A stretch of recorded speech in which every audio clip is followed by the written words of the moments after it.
Tonight, the desert is quiet. Too quiet. The stars above look distant, like cold eyes watching you. The wind erases your footprints. But still, you hear other footsteps following. You stop. The footsteps stop. Then comes a voice. A voice you know. A voice you trust. It calls your name.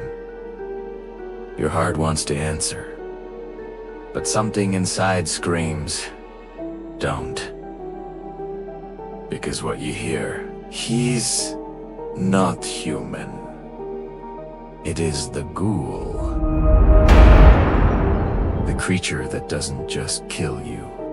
It tricks you first, with the face and the voice of someone you love.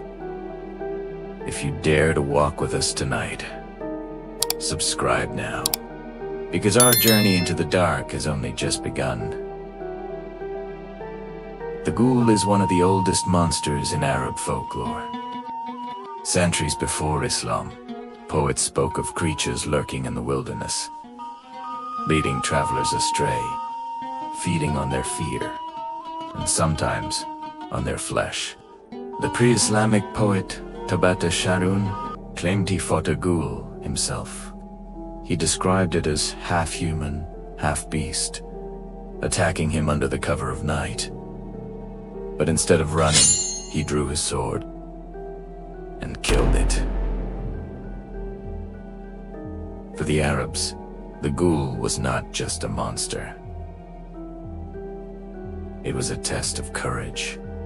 In early Islamic tradition, the ghoul survived.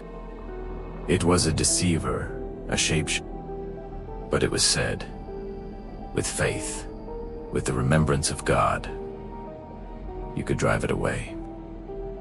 Later, the ghoul appeared in 1001 Nights. And when these tales reached Europe in the 18th century, the ghoul was reborn in the Western imagination. But here's the twist. Europeans didn't see the cunning shapeshifter of the desert. They saw only one thing. A graveyard demon that feasts on corpses. But why did the West reduce the ghoul to a grave robber? To understand, we must step into the whispered stories Arabs told around their fires at night. The ghoul is never what it seems. Sometimes it appears as a lost traveler, sometimes as a weak old woman, and sometimes as the most beautiful face you've ever seen. But when you get close, the mask falls away. Eyes glowing red, skin pale and withered, a mouth stretching too wide, lined with teeth made for tearing flesh. And then comes its most terrifying gift. The ghoul can mimic voices. It might call to you in the voice of your friend. It might whisper with the voice of your mother. It might laugh with the sound of your child. This is why the desert was terrifying, because you never knew if the voice calling your name was human at all.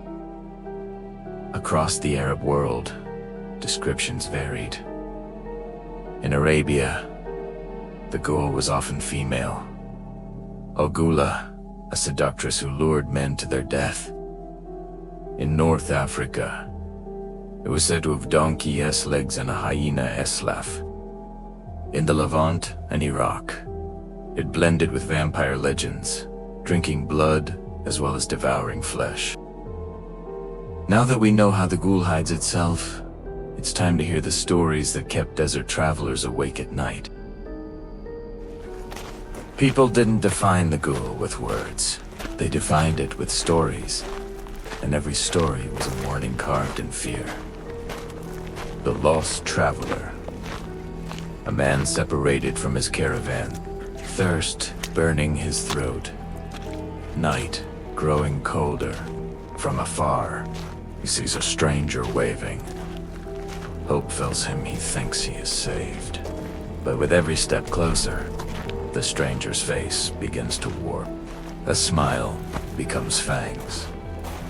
Eyes ignite like embers. By morning, the desert has swallowed him whole. The beautiful woman. On lonely roads, she waits. Her beauty glows under the moonlight. Her voice flows like water. Men follow her without hesitation. But when she leads them deep into the desert, her face twists into nightmare. The ghoul devours them. Not just their bodies, but their trust. The graveyard feast. At night, villagers hear digging. They creep toward the cemetery. Shadows claw into graves with frantic hands.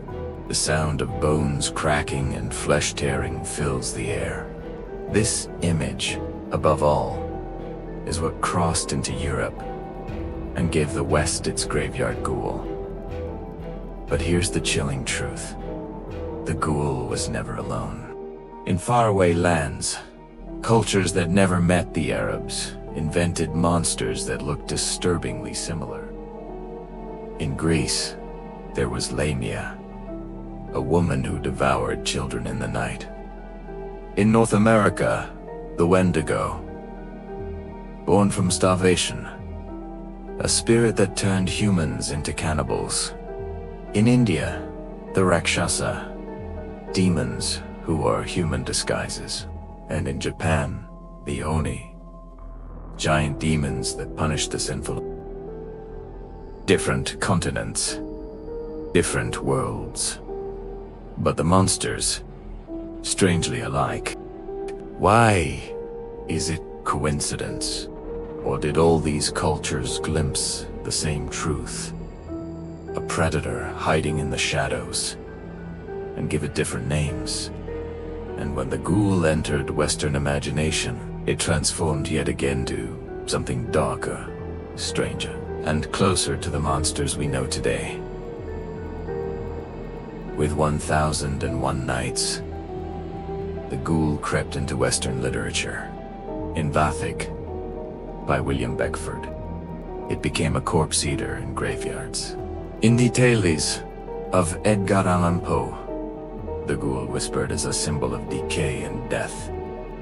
But it was H.P. Lovecraft who twisted the myth most.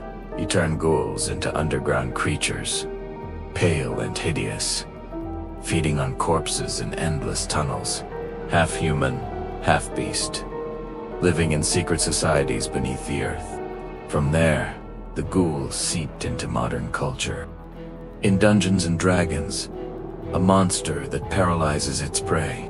In Fallout, humans mutated by radiation, some friendly, most terrifying. But notice this. The West kept only the name Ghoul. They forgot the original Arab monster, the cunning shapeshifter, the voice mimic, the predator of the desert. Where have you seen the ghoul? In a game? A movie? Drop it in the comments and let's see who knows the deepest stories. The ghoul is not just a monster. It is a mirror. It represents hunger that never ends. The betrayal of trust. The inevitability of death. It reminds us that familiar faces, familiar voices, can turn into nightmares in the dark. The ghoul is also the desert itself. Empty, silent, merciless. A vastness that can swallow you whole. This is why the myth never died. Because the ghoul is not only outside us, it is inside us. So we return to the question, was a ghoul only a story? Or is it still wandering somewhere, hungry, waiting? We return to the desert. We return to the night. You walk alone. The stars are cold above you. Then you hear it. A voice. Soft. Familiar. Calling your name. Will you answer? Or will you run? because maybe it isn't your friend. Maybe it isn't your mother. Maybe it is the ghoul. Still wandering, still hungry, still waiting. If you survived this tale, hit like, share this video with your bravest friends, and subscribe. Because here, in Dark Folklore, you'll never face the darkness alone.